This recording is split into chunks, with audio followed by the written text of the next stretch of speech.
Patrice. Yes. How does recording and producing music generate revenue?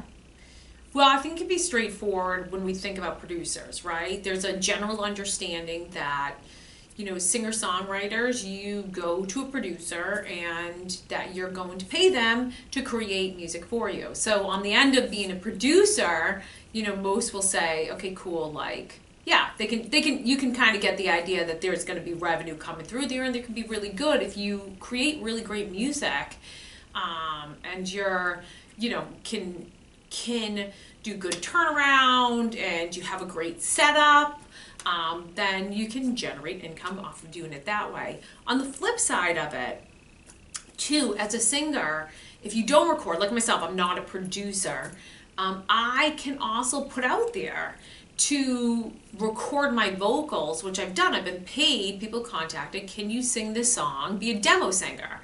Can you sing this song and I'll pay you to record your vocals? And they may use it to release the song themselves. I've had that case. I've had other people have me record my vocals in order for them to pitch that to other artists. Yeah.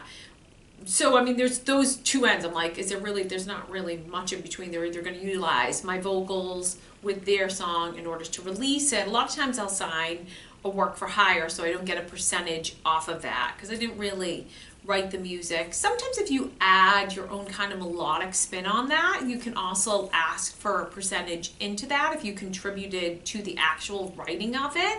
I think that's a fair thing to do. But most of the time, it's been, Patrice, here's the song, want you to sing it, we're going to pay you X amount of dollars to do that. And so that's another really great side thing that you can do. There's places like, I wouldn't go say GarageBand, which there's not. That can be a place, a starting place that you can record your vocals, and it's free. There is also Adobe. For my producers, put it in here. I typically, even though I've been yelled at that I need to find others, I just am comfortable with GarageBand. I know how to operate at this point, and I think that you can, as long as you're getting the vocals and the stems and all that there, you can create really great stuff. And a great producer can take those and polish them up and so forth. But there is Gig Salad. There is Fiverr. Those are a couple of places that you could present yourself as a singer and just say, I'll record your vocals, and you put X amount of dollars. Yeah, so you could do that. You could even, write songs for people and so forth. I'll do that and kind of pitch yourself on that end as well and generate income from there. But when you're looking at recording and so forth, if you're an instrumentalist, you could, say, be a demo, part of the whole demo process. When it comes to the recording, people a lot of times have hired pianist, guitar, trumpet, violinist to record an instrument on their tracks.